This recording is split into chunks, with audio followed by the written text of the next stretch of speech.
Olá, tudo bem com vocês? Primeiramente, quero pedir perdão aqui pelo atraso. De última hora apareceu um problema aqui com a transmissão. O programa não queria transmitir, ele quis ficar emperrado, não sei porquê. Mas graças a Deus deu certo, não sei como é que está aí. Então vou pedir muito a interação de vocês para saber como está a transmissão, porque ela está meio inconsistente, né? Ela não está indo muito bem.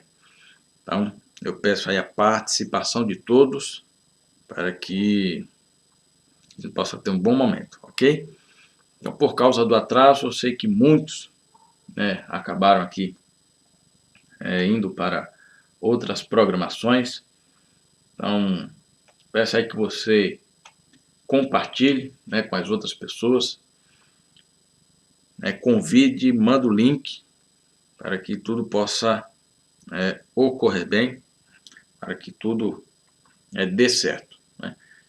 Nós bem sabemos que, como os assuntos que nós estamos estudando é um assunto muito delicado, é muito importante, muito necessário para esse tempo.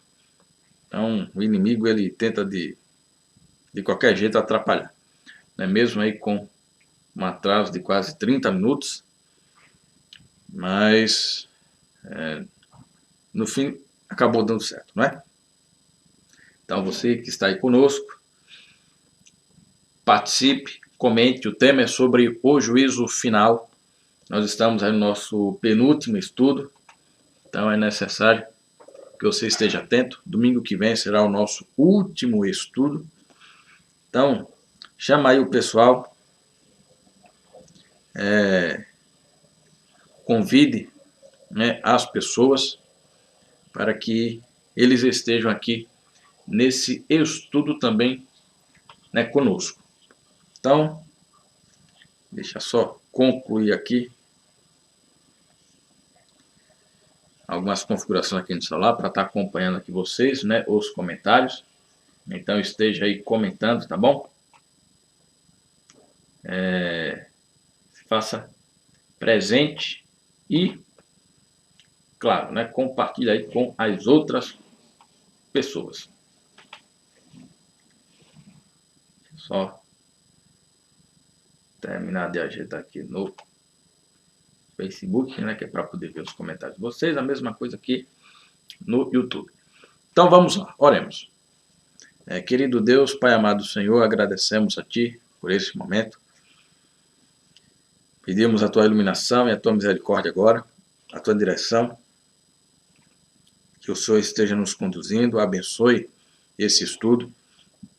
E que, Pai, qualquer coisa ruim que possa acontecer, que o Senhor nos proteja. Nós sabemos que o inimigo não fica feliz quando nós estudamos a Tua palavra, principalmente com relação aos planos que o Senhor tem para nós. Ele deseja que esse mundo não saiba. Então, ele faz tudo para atrapalhar, mas sabemos que em Ti nós somos vitoriosos. No Teu nome nós somos vitoriosos. Então, nesse momento, esteja conosco, nos abençoe, nos ilumine, nos direcione no estudo dessa noite. Isso aqui pedimos, agradecemos, no nome de Jesus. Amém.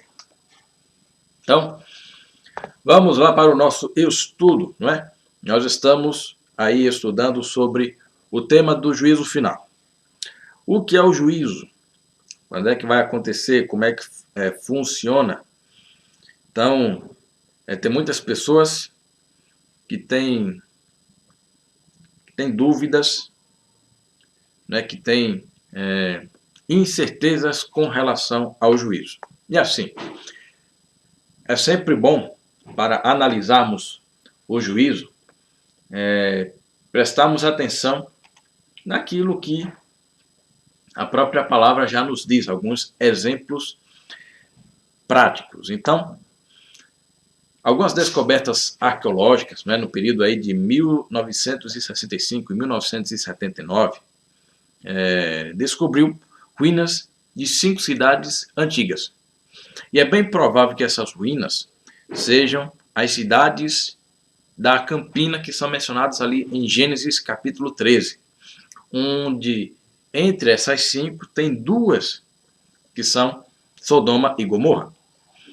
E De acordo com as descobertas arqueológicas, se calcula, né, que os cemitérios dessas cidades tinham o suporte para caber 1,5 milhão de pessoas. Corpos, né, na verdade. Então, eram cidades populosas, cidades grandes, não eram pequenas vilas ou vilarejos, mas sim grandes cidades. Então, indica um grande avanço já naquele tempo. Agora, durante muitos séculos, durante muito tempo, aquelas cidades elas foram prósperas, não é? Elas foram importantes para a sua região. Só que a Bíblia aponta uma história não muito feliz.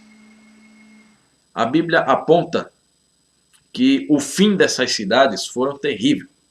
Não foi um final assim muito feliz, não foi um final muito abençoado, como nós podemos dizer. Porque aquelas cidades elas se encheram de corrupção, violência, assalto, estupro, atividades de gangues. Eram bastante comum naquele tempo, naquela época, não só hoje. Então, séculos após serem destruídas, as cidades da planície ainda são lembradas em razão da sua grande perversidade, das coisas ruins, né, que elas fizeram. Então, por fim, Deus enviou fogo do céu e as consumiu.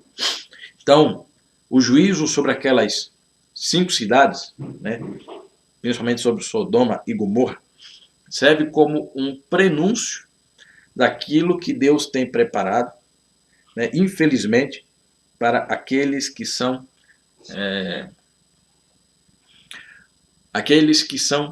infiéis a Deus, aqueles que não querem saber de ter uma vida ou de ter um relacionamento com Deus.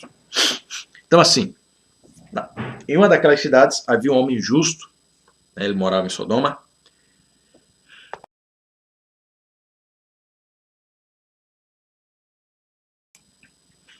Morava ali em Sodoma. O nome dele era Ló, ele era sobrinho de Abraão.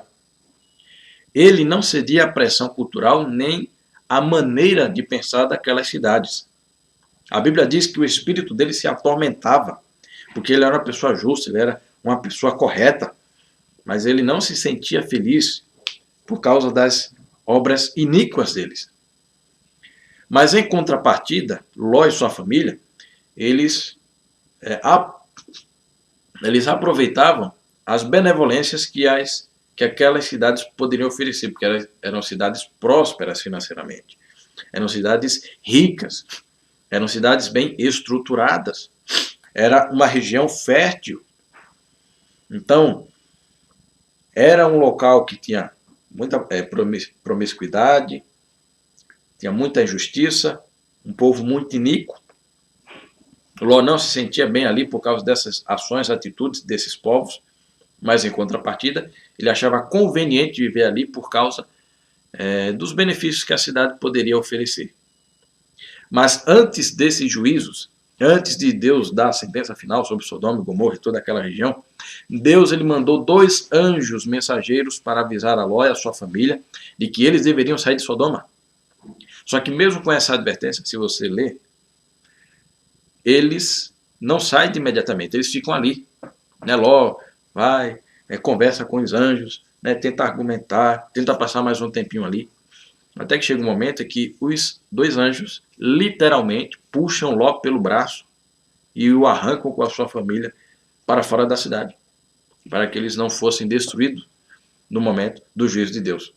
E olha o que os anjos disseram, né? Gênesis 19, verso 17. Livra-te, salva a tua vida. Não olhes para trás, para que não pereças. Então isso serve de exemplo para nós, porque hoje muitas pessoas agem dessa mesma forma. Estão em um meio contaminado, estão em um meio que não produz verdadeiramente a vontade de Deus, mas se sente conveniente, porque consegue alguma coisa boa ali. Então, quando nós vamos para Apocalipse capítulo 18, o apóstolo João viu um poderoso anjo descendo à terra com uma mensagem semelhante para cada de nós. Novamente, uma grande cidade se encheu de corrupção e advertência que o anjo ressoa. Só que dessa vez a cidade se chama Babilônia. É um nome que simboliza confusão religiosa, como nós já aprendemos, como nós já estudamos. A profecia se refere à apostasia religiosa e ao afastamento dos claros ensinamentos nas Escrituras. Então, quem é a Babilônia? Nós já estudamos, mas aqui para recapitular.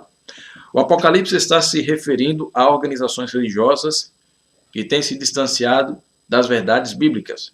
E qual é o apelo para aqueles que estão no meio delas? Retirai-vos dela, povo meu, para não seres cúmplices em seus pecados e para não participar dos seus flagelos. É o mesmo apelo que Deus fez para Ló. Saia daí. Aí não é o seu lugar.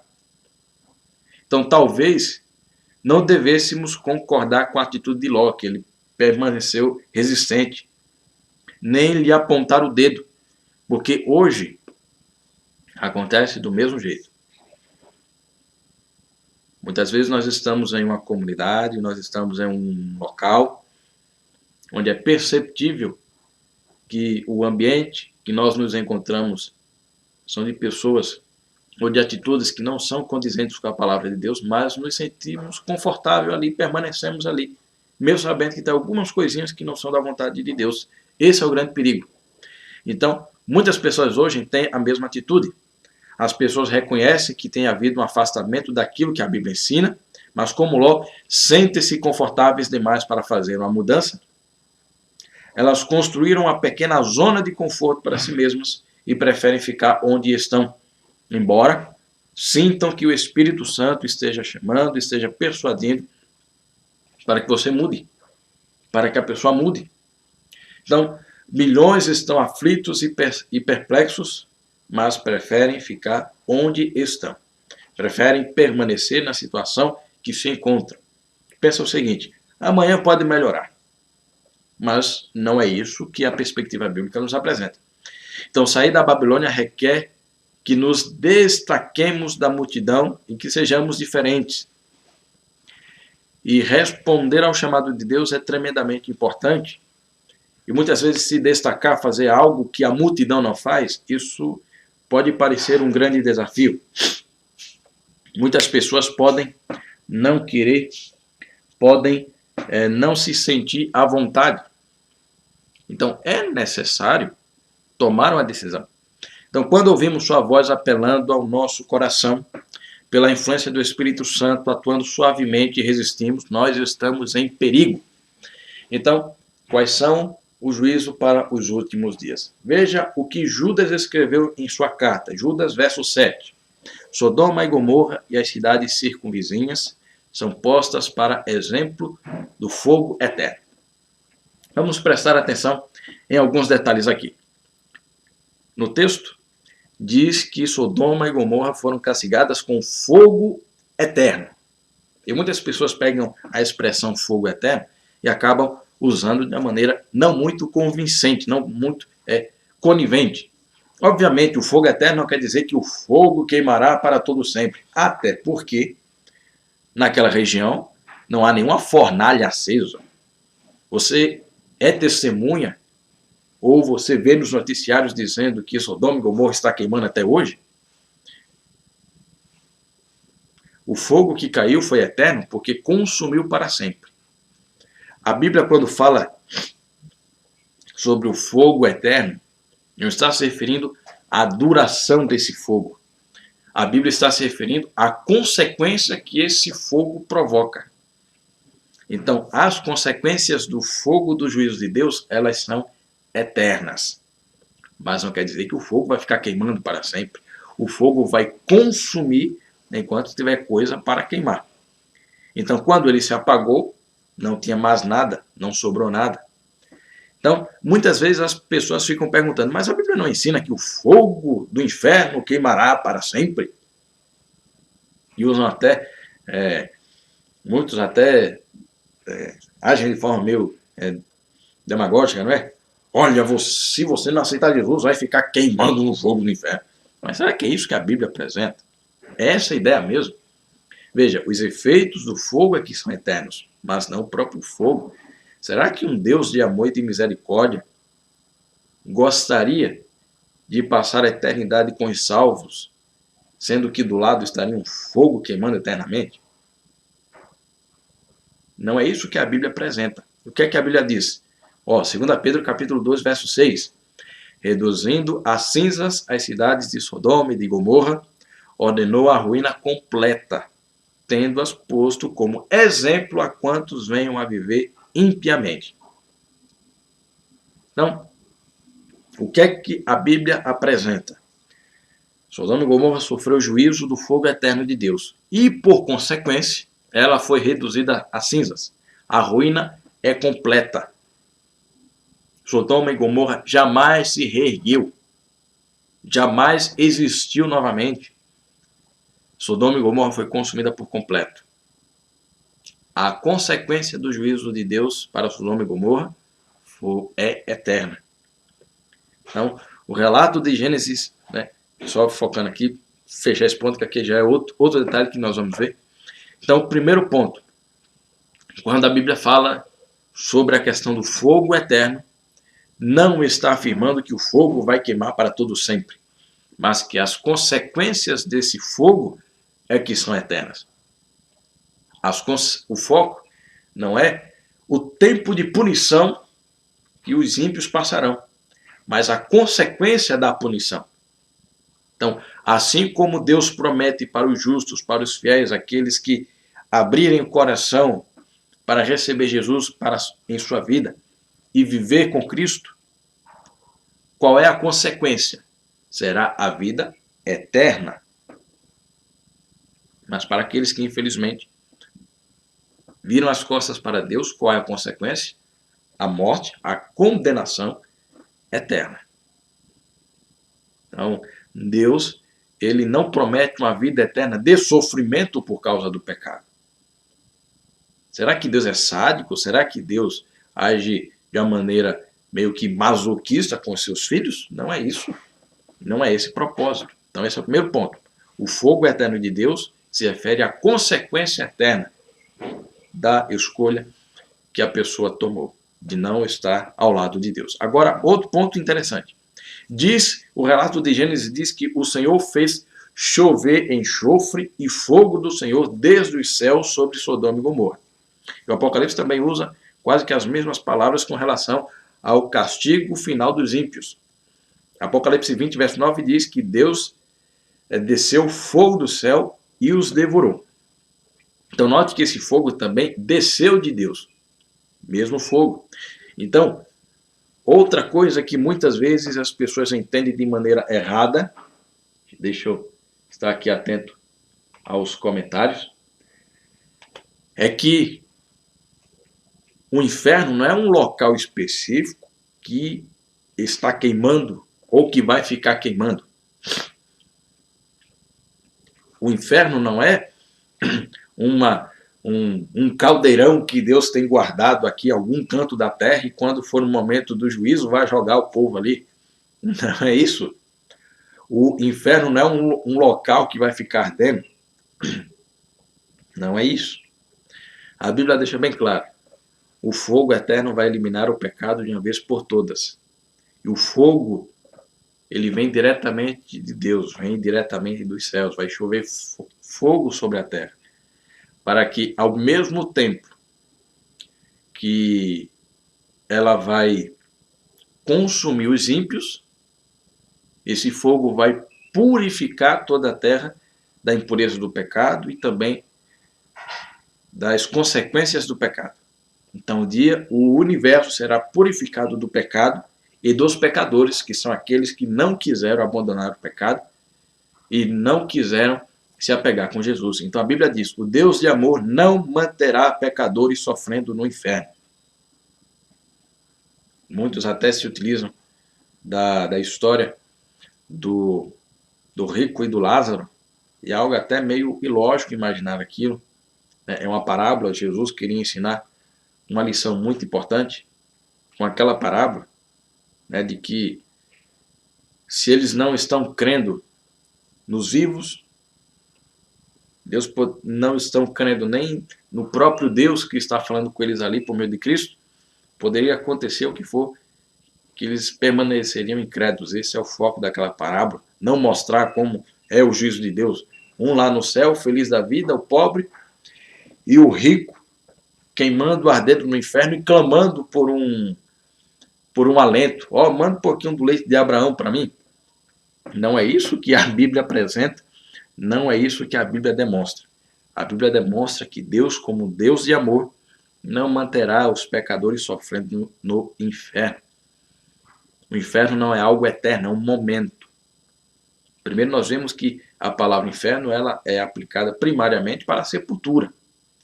Em segunda instância, é o momento do juízo de Deus, onde aqueles que se apegaram ao pecado serão lançados no lago de fogo e enxofre, que consumirá por completo o pecado e os pecadores. E depois que consumir tudo, o fogo irá se extinguir, porque não haverá mais nada para consumir.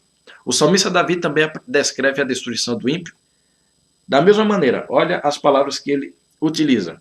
Os ímpios, no entanto, perecerão.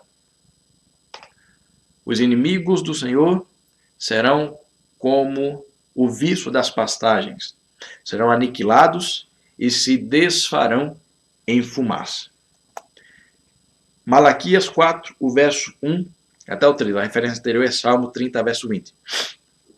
Agora Malaquias, capítulo 4, verso 1 a 3, diz assim: Pois eis que vem um dia e arde como fornalha. Todos os soberbos e todos os que cometem perversidade serão como o restolho. Não lhes deixará nem raiz nem ramo.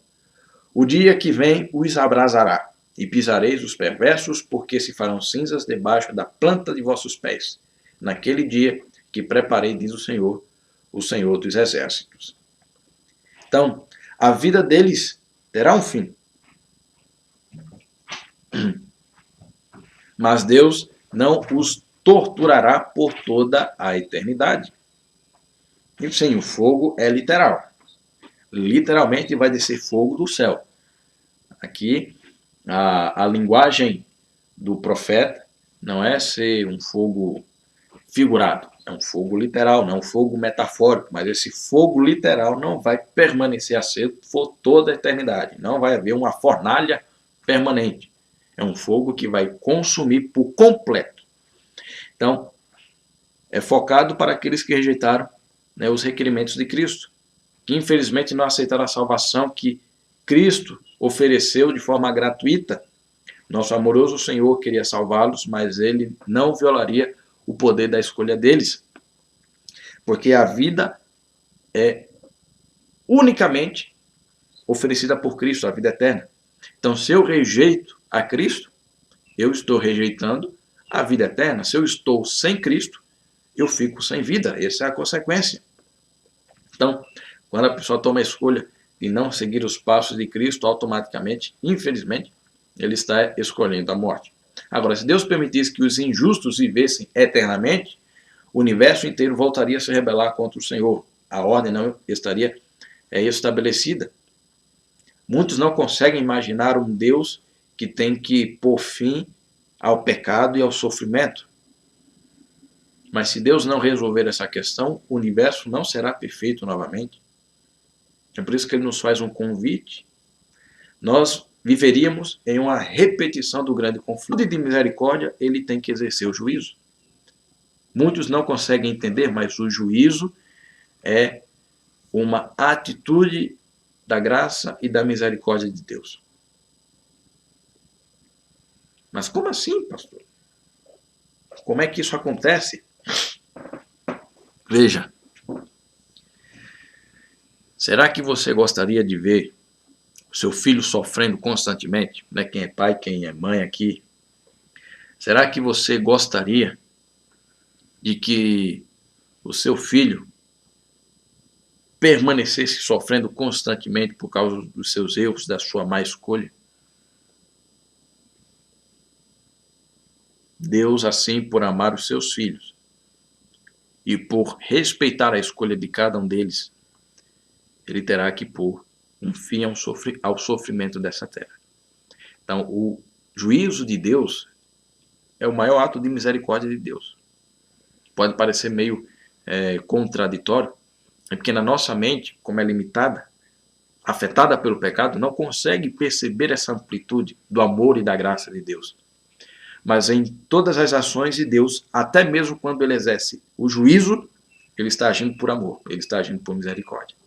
Então, o castigo é eterno em seus efeitos, mas não na sua duração. E ele honra as escolhas que os ímpios fizeram e serão como se nunca tivessem existido. O fogo de Deus desce do céu e devora tudo. Apocalipse 20, verso 9. E como é que a volta de Jesus se encaixa nesse contexto do juízo? Vamos lá. Como é que Jesus vai voltar? Primeiro, quando Jesus vier, não haverá uma segunda oportunidade como pensam alguns. Tem alguns que pensam, interpretam as profecias bíblicas, né, e afirmam que Jesus vai vir, vai arrebatar a igreja, mas aí vai vir um período, né, de mais 7 anos, de mais algum tempo, tal, milênio, seja lá o que for, como é que eles colocam. E nesse período, as pessoas que ficarem, elas terão outra oportunidade para se arrepender. Mas a Bíblia não apresenta essa perspectiva. A Bíblia apresenta a perspectiva de que quando Jesus voltar outra vez, já será para levar os salvos, e assim, quem estiver perdido não terá outra oportunidade de salvação. Da mesma forma, aquele que já estiver salvo, quando Jesus voltar, ele não irá se perder novamente. Esse é o ponto. Por isso, hoje é o momento, hoje é a oportunidade que Deus concede para escolhermos estar do lado dele. Então, alguns pontos essenciais. Primeiro, Jesus voltará nas nuvens do céu. Olha o que diz 1 Tessalonicenses 4,16. Porquanto o Senhor mesmo, dada a sua palavra de ordem, ouvida a voz do arcanjo, ressoada a trombeta de Deus, descerá dos céus. Então, vai ser algo sonoro para todo mundo. Jesus será visto no céu.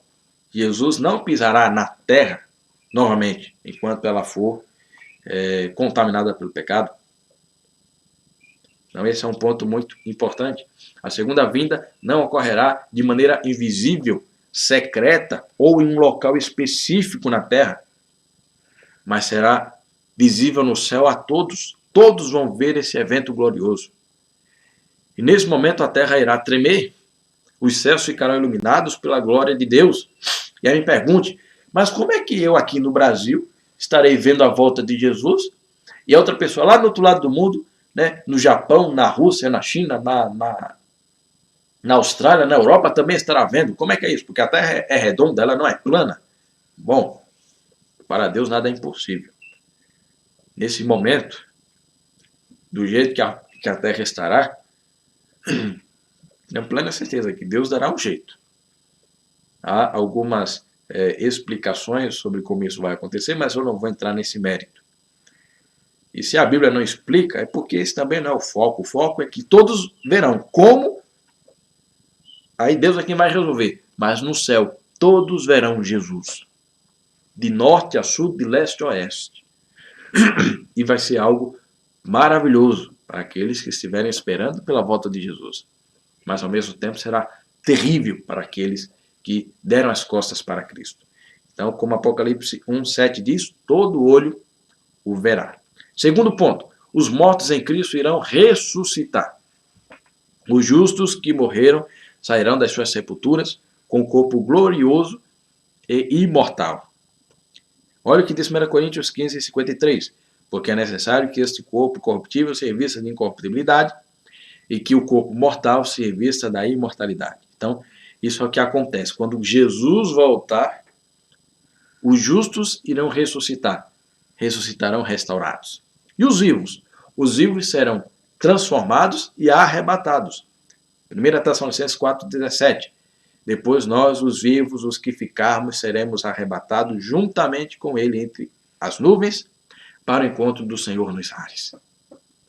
Será algo muito especial, porque alguns ainda estarão vivos. Olha o que Paulo diz aqui em 1 Coríntios 15:51-52. Nem todos dormiremos, mas transformados seremos. A trombeta soará, os mortos ressuscitarão incorruptíveis, e nós, Os vivos seremos transformados e viveremos para sempre com o Senhor. Esse é o quarto ponto. Falar o para sempre hoje é um pouco até complicado, porque nós não sabemos o que é para sempre. Nós não temos a ideia do que é eternidade. Até mesmo o para sempre do casamento tem se colocado em xeque hoje. Quantos casais prometem que vão se amar e viver juntos eternamente para todo sempre, até que a morte separe? Infelizmente, depois de 3 meses, 1 ano, 2 anos, acontece alguma coisa e muitos relacionamentos estão se findando. Então, até aquilo que Deus prometeu como para todo o sempre no casamento, não tem, não está ocorrendo, não está acontecendo. Então, parece até meio impossível para nós, mas essa é a promessa de Deus. Nós estaremos para sempre com o Senhor. Amém? Então você consegue pensar em algo melhor do que isso? Você consegue imaginar algo mais especial, algo mais além do que isso? Ah, sim. Quer dizer, aquilo que Deus prometeu. Viver para todo o sempre com Ele. Então, quando Deus diz para sempre, Ele vai cumprir essa promessa. É porque Ele pode cumprir essa promessa. Ele cumprirá essa promessa. Veja, Daniel 12:44. Então o Deus do céu suscitará um reino que não será jamais destruído. Deste reino não passará outro povo. Esmiuçará e consumirá todos estes reinos dessa terra, mas ele mesmo subsistirá para todo sempre. O reino eterno. Então, esse é um ponto muito importante e interessante de levarmos em consideração. Quinto ponto. Satanás ficará preso na terra desolada por 1000 anos. Então, talvez você já tenha escutado essa palavrinha, milênio. Se não, vamos lá, falar aqui bem rapidamente. Dos 1000 anos, que começam do momento da segunda vinda, a palavra em si ela não existe registrada na Bíblia. O que está registrado na Bíblia são 1000 anos, mas a ideia é a mesma. Então, milênio, portanto, é apenas uma outra maneira de dizer 1000 anos. Então, em Apocalipse 20, é revelada a prisão do diabo, de Satanás, logo na vinda de Cristo. Ok? E aqui só mais uma pergunta aqui da Flávia. Os que estarão vivos, transformados em quê? Flávia, hoje o nosso corpo ele é contaminado pelo pecado. Hoje o nosso corpo ele é imperfeito, né? Ele tem prazo de validade. Ele é afetado por doenças. Ele é marcado pelo pecado. Por causa disso, da forma como nós estamos hoje, se Deus se revelar de forma plena, nós morremos de forma instantânea. Houve um momento em que Moisés ele pediu algo ousado a Deus. O relacionamento de Deus com Moisés era tão íntimo que Deus disse, olha, me pede o que você quiser e eu vou conceder. E Moisés pede, eu quero ver o teu rosto, Senhor. Porque eu falo contigo face a face, tenho a Shekinah aqui, a sua presença, mas eu quero ver o teu rosto. Eu quero saber como o Senhor é. E aí Deus responde, ó, dura coisa tu me pedistes. Porque quem vê a minha glória, morrerá. Porque o nosso corpo, ele é contaminado pelo pecado. Então, quando Cristo vier, os que estiverem vivos e que se entregaram completamente a Ele, terão seus corpos transformados. Um corpo que não é mais contaminado pelo pecado. Um corpo perfeito. E é mediante esse corpo perfeito que estaremos habilitados a viver eternamente com o Senhor.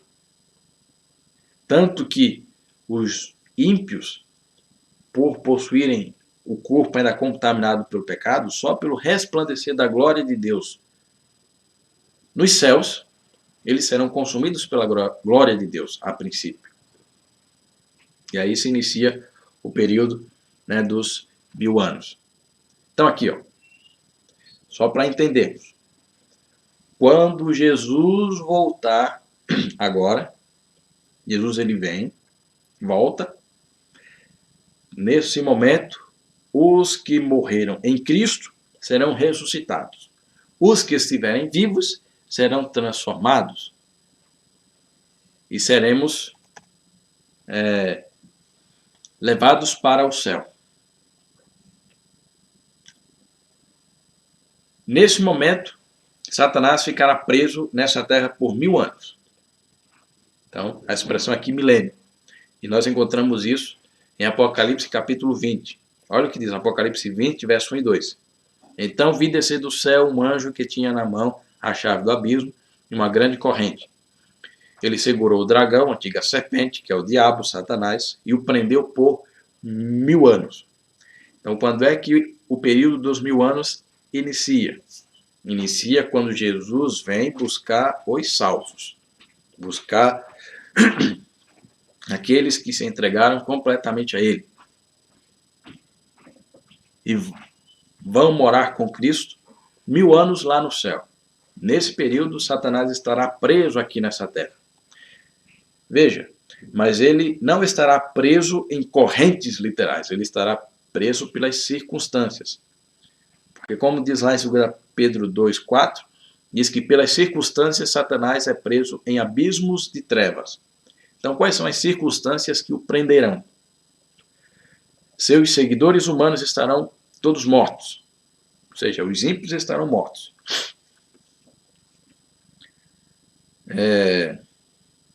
Porque na segunda vida serão destruídos pelo brilho e pela glória de Deus. Não haverá ninguém na terra para Satanás tentar ou enganar. Então, nesse tempo, a terra estará totalmente desolada. Nada restará na terra, exceto Satanás e os seus anjos. Então, só para esclarecer aqui mais uma vez. Quando Jesus vier retornar, vai pegar os justos e levá-los para o céu. Os ímpios permanecerão mortos aqui nessa terra. Quem estiver vivo morre. Quem estiver morto não ressuscita. E nesse período de 1000 anos, enquanto os justos estarão lá no céu, Satanás estará nessa terra, em uma terra totalmente desolada, somente ele e os seus anjos. E será uma prisão para ele, porque ele não terá mais ninguém a quem tentar durante esse período. Então, lá no céu, durante os 1000 anos, o que é que os justos estarão fazendo? Eles estarão julgando. Mas como assim julgando? Veja, Apocalipse 20, verso 4. Diz que vi também tronos e nestes sentaram-se aqueles aos quais foi dada a autoridade de julgar. Mas que julgamento é esse? Porque Paulo disse, 1 Coríntios capítulo 6, verso 2, não sabeis que os santos hão de julgar o mundo? E o verso 3 complementa, não sabeis que havemos de julgar os próprios anjos? Então, que julgamento é esse? Veja, os santos são o povo de Deus, os salvos. Durante esse período de 1000 anos, eles saberão e entenderão como Deus guiou seu povo ao longo da história. Ou seja, durante esses 1000 anos, o povo de Deus, o julgamento que o povo de Deus estará participando é de analisar os registros do céu e perceber que tudo que Deus fez foi correto e foi justo. Compreender porque eu estou salvo e fulano está perdido. Compreender porque algumas pessoas estão no céu e outras não. Então, o período dos 1000 anos é o período em que os salvos poderão acessar os registros do céu e perceber que Deus foi justo em seu julgamento. Agora, quando terminar os 1000 anos, Então, os ímpios, aqueles que não aceitaram Jesus, eles serão ressuscitados. Apocalipse 20, verso 5 diz: os restantes dos mortos não reviveram até que se completassem os 1000 anos. Então, os mortos em Cristo serão ressuscitados na ocasião da segunda vinda, e com os santos vivos, eles serão levados aos céus. Os 144 mil, Flávia, é um outro contexto. Depois nós vamos falar de uma maneira mais específica sobre eles. Os 144 mil não tem relação com o milênio, a princípio. 144 mil é um outro contexto, é um outro tema. Aqui, os justos que estarão no céu são todos os salvos, desde Adão até o momento que a graça estiver disponível para cada um de nós. Então, todos os salvos, desde Adão até a porta da graça, estarão no céu durante esses 1000 anos. 144 mil é um contexto diferenciado. Então, depois nós teremos um tema, um estudo mais detalhado sobre isso. Então, só retomando aqui. Quando Jesus vem, os mortos em Cristo serão ressuscitados na ocasião da sua segunda vinda, e com os santos vivos serão levados ao céu. Os restantes dos mortos mencionados no verso são os que não se salvaram, os que rejeitaram a Cristo. Estes serão trazidos de volta à vida só quando terminar os 1000 anos. Jesus falou de duas ressurreições.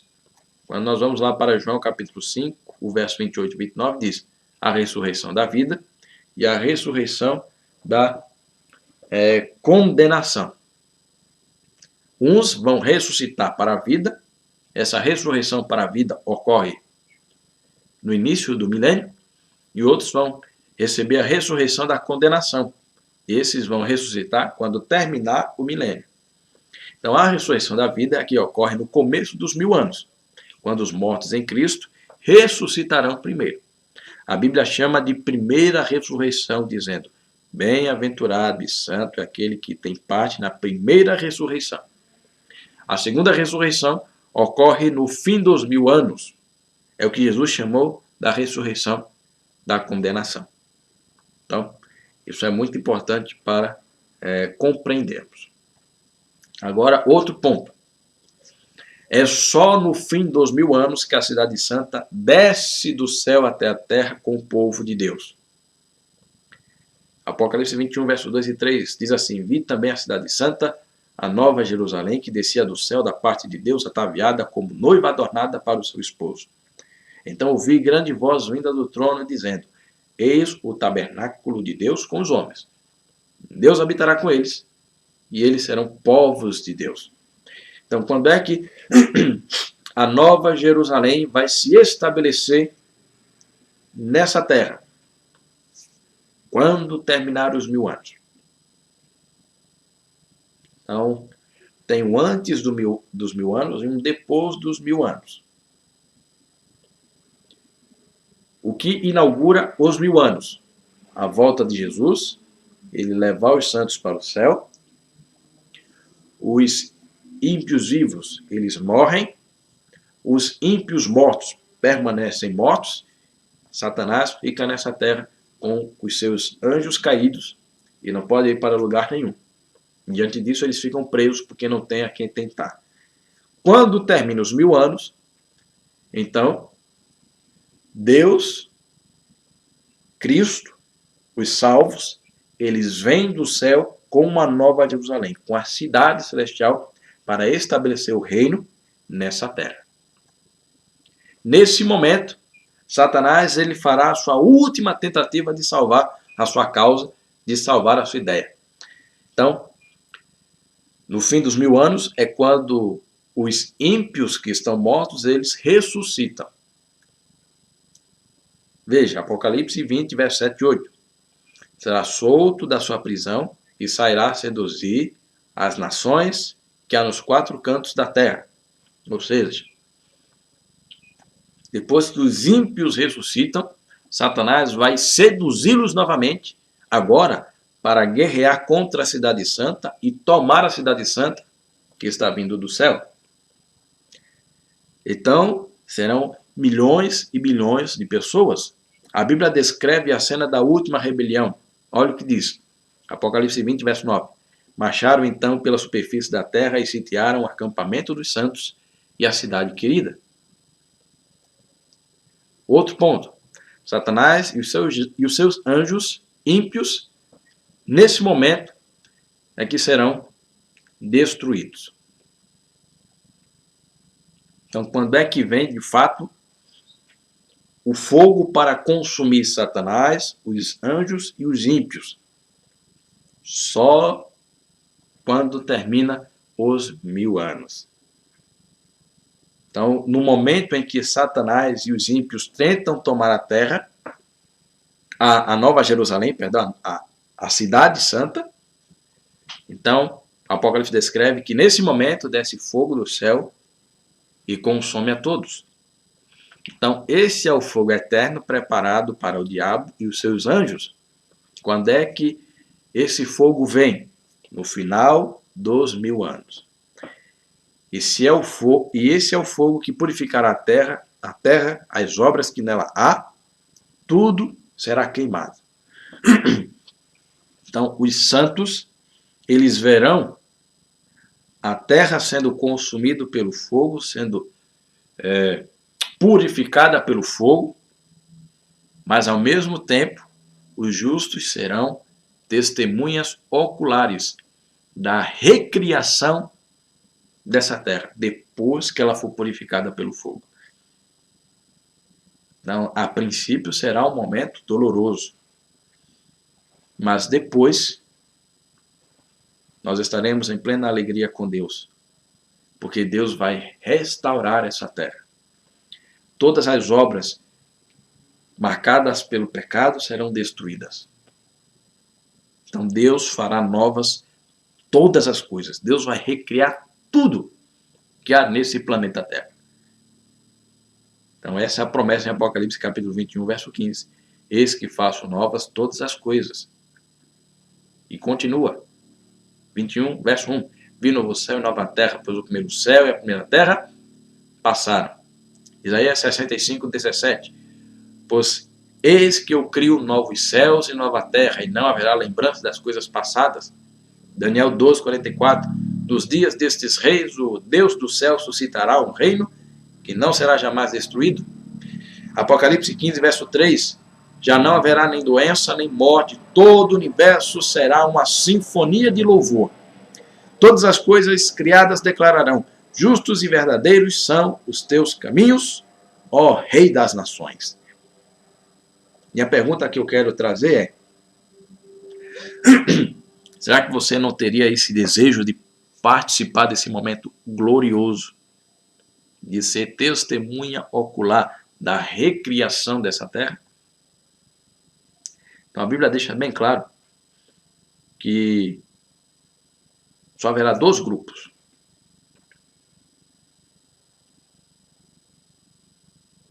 Hoje nós vemos uma pluralidade, né, de religiões e tantas coisas. Mas a Bíblia declara que só há 2 grupos: os filhos de Deus e os ímpios. E quando Jesus voltar, só existirá esses 2 grupos. Infelizmente hoje, muitos tentam ficar em cima do muro. Aqui eu vou contar a ilustração do muro. Eu sempre conto, muitos já ouviram, mas eu nunca vou me cansar de dizer, porque é uma realidade. Conta essa ilustração de que um jovem está em cima de um muro. O muro é até bonito, bem arrumadinho e tal. E de um lado, ele escuta pessoas gritando pelo nome dele. Olha para um lado do muro e ele percebe que quem está do outro lado do muro é Deus, Cristo, os anjos, clamando: olha, sai de cima do muro, vem para cá. Não fique em cima do muro, desce do muro. E ele fica um pouco assim, nossa, por que será que eles estão pedindo para que eu saia de cima do muro? Mas aí ele percebe que do outro lado do muro está Satanás, seus anjos, e eles estão assim, tranquilos, tomando banho de sol, água de coco, sabe? Parece que o diabo estava nem aí com ele. E ele fica se perguntando, de um lado está Jesus me chamando para sair de cima do muro. Do outro lado, está ali aquele indivíduo achando que eu não tenho valor nenhum. E aí ele pergunta para Satanás, olha, por que você não pede para que eu pule do muro e vá para o seu lado? Sabe qual é a resposta que ele dá? Depois eu vou responder aqui a pergunta aqui da Flávia. Sabe qual é a resposta que ele dá? É porque o muro já me pertence, então não preciso me preocupar. Se você está em cima do muro, você já é meu. Então, não fique em cima do muro. E Flávia, de fato, o paraíso vai ser aqui. Muitos pensam que vão morar e viver eternamente no céu. Não, no céu nós só iremos morar durante 1000 anos. O paraíso, a nova terra, é aqui. É por isso que o fogo que Deus fala que vai consumir essa terra não é um fogo eterno que vai durar para sempre, mas as consequências do fogo aqui serão eternas. E logo após o fogo de Deus purificar essa terra, ele vai recriar essa terra, assim como era no Éden. E Deus, então, vai estabelecer a nova Jerusalém. Que já está pronta, está lá no céu. Mas ele trará do céu para a terra. E nós estaremos com ele nesse transporte do céu até a terra. Já imaginou? É emocionante quando nós viajamos de avião, ou às vezes um carro confortável e tal. Agora você já imaginou viajar pelas galáxias dentro da Cidade Santa? Saindo do céu e vindo até a terra? E morar na terra que hoje é até triste, sem esperança, mas não é transformada em uma terra renovada. Essa é a promessa de Deus. E sabe, olha o que irá acontecer para aqueles que, infelizmente, permanecerem em cima do muro, não se decidirem plenamente ao Senhor. Enquanto estiverem ouvindo os cânticos, os louvores dos justos dentro da Nova Jerusalém, eles vão pensar o seguinte: passou a época da colheita, acabou o verão. E não estamos salvos. Perdemos a oportunidade. Naquele momento, muitos vão se lamentar e vão perceber que por causa de alguns detalhes, eles não se entregaram completamente a Deus. Então hoje, não permita que pequenos detalhes atrapalhem o teu relacionamento com o Senhor. Entregue-se plenamente a Ele, meu filho. Entregue-se plenamente a Ele, minha filha. Esse é o convite de Deus. Não deixe para depois. É agora. Olha o que diz Hebreus, capítulo 4, verso 7. E depois você compare com Salmo 95, verso 7. Hoje, se ouvirdes a sua voz, não endureçais o vosso coração.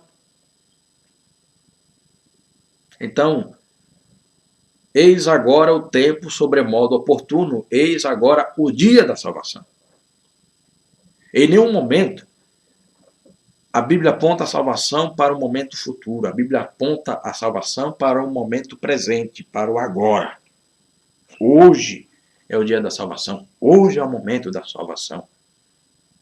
Assim como diz em 2 Coríntios capítulo 6, verso 2. Então não deixemos para depois. Nesse exato momento, se você ainda não fez uma entrega total a Cristo, o Espírito Santo ainda está suplicando no teu coração para que você faça. Então não deixe para depois. Ouça a voz de Deus. Nunca houve um momento melhor para se entregar a Jesus do que agora, porque amanhã pode ser tarde demais. Nunca houve um lugar melhor do que esse onde você está agora, participando dessa live, na sua casa. Nós queremos que estivesse na igreja, mas se Deus quis que fosse desse jeito, vamos assim. Você pode ir a Jesus com todos os seus pecados, com todas as suas fraquezas, com todas as suas culpas. Muitas vezes nós temos a mentalidade de fazer o seguinte: eu só vou a Jesus quando eu resolver os meus problemas. Mas aí é que está. Se Jesus é o único que pode resolver os nossos problemas, como é que eu vou resolver meu problema sem Jesus? É necessário que eu vá com o meu problema, com os meus pecados, com as minhas imperfeições, até Jesus, para que Ele faça a transformação. Longe de Cristo não há transformação. Enquanto estivermos longe de Jesus, a nossa vida nunca vai mudar. A nossa vida nunca vai melhorar. Infelizmente, muitos vivem com a ilusão de que pode resolver os seus problemas. Não, deixa eu resolver minha vida e aí eu vou e me entrego a Jesus. Meu amigo, sabe quando é que esse dia vai chegar? Se continuar pensando desse jeito? Nunca. Porque qual é o poder que nós temos para resolver nossa vida? Porque eu posso resolver um problema hoje, amanhã aparece outro. E aí? Então, hoje é o momento. Agora é a oportunidade que Deus oferece. Porque Ele diz, ó, vinde a mim todos os que estáis cansados e sobrecarregados, eu vos aliviarei. É que nem a historinha da senhora que tem uma trouxa de roupa na cabeça. Ela está subindo uma ladeira terrível. Um sol escaldante, imagine aí. Aqui em São Paulo até que não é tanto, mas imagine, né, quem estiver nos acompanhando, né, Paraíba, Maranhão, Pernambuco, sol de meio-dia, sabe, aquele sol de janeiro, meio-dia, quente de torrar o couro, né, 35, 40 graus, subindo uma ladeira, né, quem estiver assistindo for da minha cidade, né, Camaragibe, né, conhece as ladeiras do Santana, né, umas ladeirinhas assim abençoadas, meu pai, chega a dar dor só de pensar. Ou então que for aí assistindo da minha terrinha, subindo ali o Alto da Sé,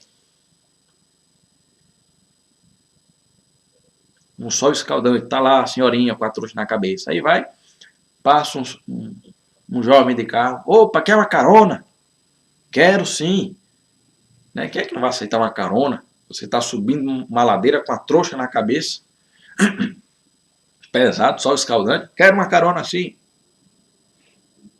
E aí vai, entra no carrinho, só que aí aquela senhorinha, ela entra no carro, mas continua com a trouxa na cabeça.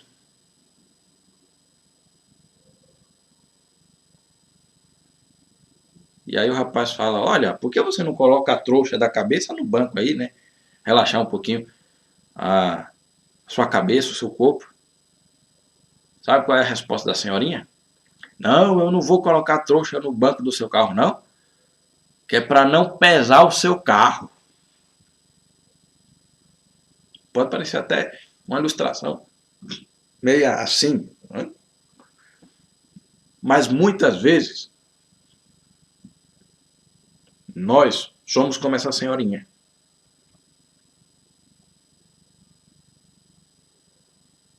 Em dois aspectos. Muitas pessoas acham que podem chegar no topo da montanha ou no topo da ladeira carregando o seu fardo sozinho. E diz, ah, Jesus está no topo da ladeira? Ok. A salvação está no topo. A vida boa está no topo da ladeira? Ok, eu vou chegar lá. Mas aí Jesus oferece a carona e você diz, não, Senhor, eu quero me encontrar com o Senhor lá em cima. Eu tenho forças para carregar a trouxinha na minha cabeça.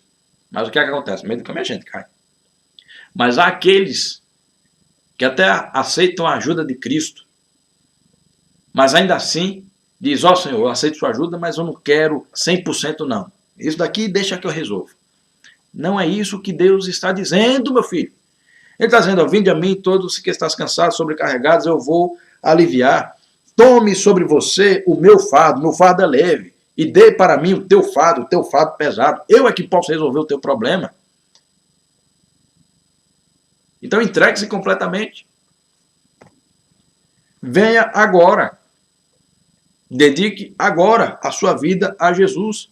E não é apenas para alguém que provavelmente não conheça a Jesus ou não está em relacionamento com Ele. E daqui é para todos. Todos os dias nós devemos nos entregar completamente a Jesus. Você que está aí me assistindo, já é uma pessoa batizada, uma pessoa frequente da igreja, não sei se é adventista, se não é adventista, mas professa a sua fé. Isso é para você também. É necessário cada um de nós entregarmos a nossa vida a Deus todos os dias. Isso é para mim também. Todo dia eu tenho que entregar meu fato para Jesus. Jesus, resolva, me ajuda, que eu não posso. Me capacita, Senhor. É isso que Jesus está apelando hoje. Jesus está esperando de braços abertos para receber você hoje. O que é que você está esperando? Hoje, entregue tua vida a Deus. Hoje, se reconcilie com Deus. Hoje, renove a tua vida, renove a tua aliança com Deus hoje. Renove a tua vida com Deus hoje. Não deixe para depois, é hoje. Então, meu filho e minha filha, eu quero aqui, nesse momento, orar por tua vida e por minha vida também. Pedir que o Senhor esteja nos conduzindo. Que o Senhor esteja transformando nosso coração. Que hoje você entregue tua vida a Ele. Ora junto comigo. Querido Deus, Pai amado Senhor, queremos pedir, ó Pai, primeiramente a tua graça, a tua misericórdia. Senhor, bem sabemos que o Senhor nos oferece 2 caminhos. Na verdade, são 2 consequências. Um é estar com o Senhor. E a outra é não estar com o Senhor. Essa é a escolha que o Senhor nos dá. E por consequência, se estamos com o Senhor, a vida é eterna. Mas se não estamos com o Senhor, infelizmente a morte é eterna. Pai, nos ajude a tomarmos a decisão correta, que é de estar com o Senhor, de vivermos eternamente com o Senhor, de morarmos com o Senhor na Nova Jerusalém. Mas para isso, Pai, é necessário que o Senhor nos ajude. Porque possa ser que ainda tem algumas coisinhas que nós não queremos largar. Possa ser que ainda haja algumas coisinhas que nós não... Possa ser que ainda nós estamos ainda em cima do muro. Então pedimos, Senhor, nos ajude a deixar essas coisinhas que podem nos atrapalhar. E se nós estamos relutando de sair de cima do muro, que o Senhor jogue uma corda, nos amarre e nos puxe. Mas para ficar ao teu lado, se possível, Senhor, com a mesma corda que o Senhor nos amarre junto de ti, para que nós não nos afastemos jamais. Nesse momento, sejamos do lado daqueles que estarão celebrando, regozijados, com júbilo, pela graça, pelo amor e pela misericórdia que o Senhor nos concede. Pai amado, que o Senhor continue conosco, nos guiando e nos protegendo. Abençoe a cada um que está nos assistindo aqui, como a Flávia, como aos demais, que estão nos acompanhando também. Que o Senhor abençoe a cada um. Pai amado, perdoa nossos pecados, habite na nossa vida, nos transforme. Só que pedimos e agradecemos no nome de Jesus. Amém. Então, que Deus abençoe a cada um de vocês. Sei que há muita coisa, né, que alguns podem ainda estar com alguma dúvida, mas não se preocupem. A caminhada com Cristo é um passo de cada vez. Então hoje nós aprendemos algumas coisas, mais para frente nós iremos aprender mais. Então continue aqui conosco, né? Que Deus abençoe você esta semana. Próximo domingo será o último tema da série o Mistério da Profecia. O tema, né, que vai fechar é O Melhor Vem Depois. Se não me engano é esse, deixa eu só confirmar aqui, para não dar notícia falsa. Né? É isso mesmo. O melhor vem depois. E que melhor é esse? Nós vamos compreender um pouquinho o que é que vem depois de tudo isso. Né? Depois da volta de Cristo, depois que for estabelecido o reino aqui nessa terra, o que é que vem? Então nós vamos aprender um pouco mais sobre isso. Então será o nosso último estudo da série O Mistério da Profecia. Mas isso não quer dizer que acabará por aqui. Mais coisas virão. Mais estudos proféticos virão. Né? Isso daqui foi mais um estudo geral, mas a partir de agora nós estudaremos temas mais específicos e que são relevantes para o nosso tempo. Dentre eles, os 144 mil, né, que sei que a Flávia e muitos aqui podem estar com dúvida. Quem são os 144? Então nós teremos um estudo só sobre isso. Estudos mais avançados com relação à profecia bíblica. Então, tem mais coisa boa para vir. E claro, né, o propósito é estarmos, né, fazendo mais estudos como esse, não apenas no domingo, mas estou estudando aí outros dias para fazer estudos ao vivo aqui com vocês. Então, quem puder comentar, né, quem puder colaborar, além do domingo, qual outro dia seria legal estarmos fazendo mais lives para estudarmos mais sobre a Bíblia, né, estudos assim, não sermões, mas estudos mesmo, né, bate-papo. E aprendemos mais da graça e do amor de Deus. Então, que Deus abençoe grandemente você. Peço perdão pelo atraso de hoje, né, infelizmente, como nós lidamos com tecnologia, então às vezes a tecnologia no momento falha, não funciona muito bem, mas graças a Deus no fim aqui deu certo.